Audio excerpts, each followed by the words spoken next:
Hello दोस्तों, प्रतिमा chess academy पे आप सभी का स्वागत है।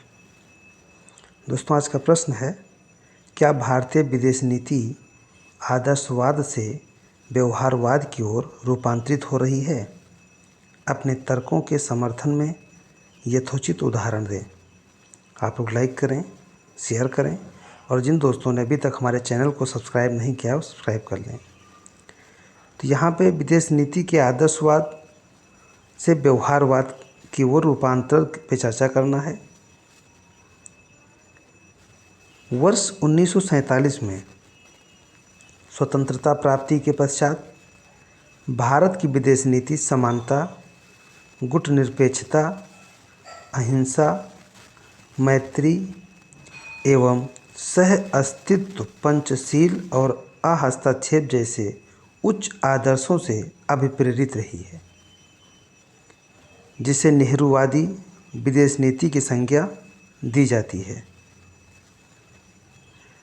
परंतु मौजूदा परिस्थितियों में कुछ ऐसे उदाहरण हैं जिसके आधार पर संदेह व्यक्त किया जा रहा है कि भारतीय विदेश नीति आदर्शवाद से व्यवहारवाद की ओर रूपांतरित हो रही है।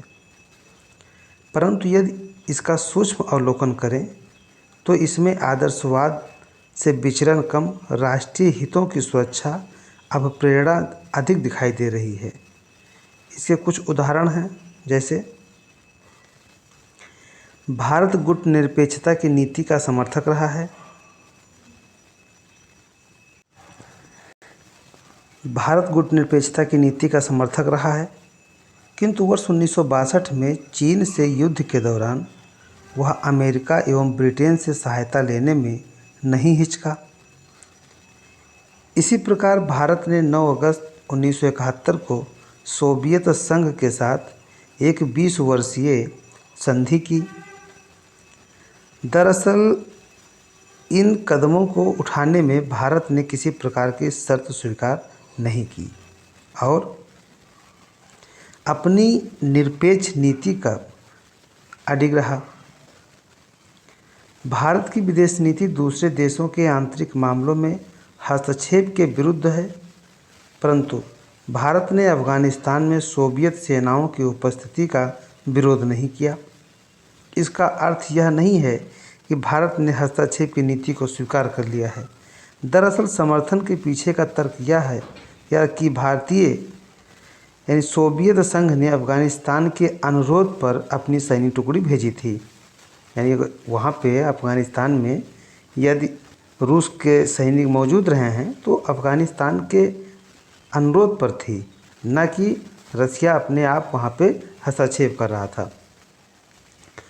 लोकतांत्रिक शक्तियों का समर्थन भारतीय विदेश नीति का आदर्शवादी विचार है, परंतु म्यांमार में सैन्य जुटा सरकार से संबंध स्थापित करके भारत ने यथार्थवादी विदेश नीति का परिचय दिया है। वस्तुतः सैन्य जुटा सरकार से समर्थन रखकर ही भारत म्यांमार में लोकतंत्र स्थापना हेतु कुछ सहयोग कर सकता था और सैनिक सरकार के संबंधों के बावजूद वहां लोकतंत्र के लिए संघर्षशील नेत्री आंग सान सू की को भारत के समर्थन में कोई कमी नहीं आई है। उल्लेखनीय कि भारत ने पाकिस्तान के सैन्य शासकों के साथ भी राजनीतिक संबंध कायम रखा और कश्मीर समस्या के समाधान के लिए वाजपेयी सरकार ने जनरल मुशर्रफ के साथ आगरा वार्ता का आयोजन किया। भारत द्वारा श्रीलंका में सेना भेजने को आदर्शवाद से विचलन का एक बड़ा उदाहरण माना जाता है, किंतु भारत ने मानवीय आधार पर श्रीलंका में जाफना की पीड़ित जनता के लिए राहत सामग्री पहुंचाने हेतु ऐसा किया जाना आवश्यक समझा था। वही निशस्त्रीकरण का प्रबल समर्थक होते हुए भी भारत ने अणु प्रमाण संधि NPT एवं व्यापक प्रशिक्षण प्रतिबंध संधि CTBT पर हस्ताक्षर करने से इनकार कर दिया तथा वर्ष 1974 में एवं पुनः वर्ष 1998 में अणु शक्ति का परीक्षण किया। यह मात्र यथार्थवादी की अभिस्वीकृति नहीं है। दरअसल भारत इन संधियों को विभेदकारी मानता है और भारत का नाभिकीय विकल्प उसकी राष्ट्रीय सुरक्षा का एक अंग है।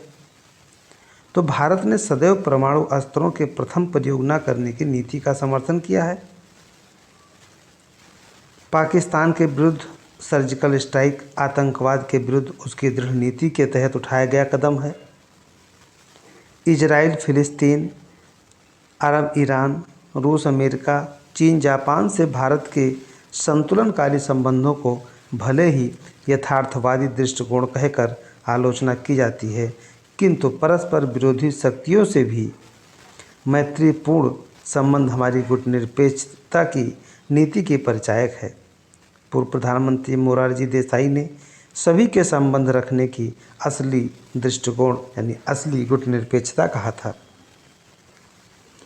उपयुक्त उदाहरणों के आधार पर यह कहा जा सकता है कि भले ही देश काल की परिस्थितियों के अनुरूप अपने राष्ट्रीय हितों के संदर्भ में भारत ने यथार्थवादी विदेश नीति का अनुसरण किया हो, किंतु यह अभी भी विदेश नीति के मूल आधार स्तंभों से विचलित नहीं हुआ है।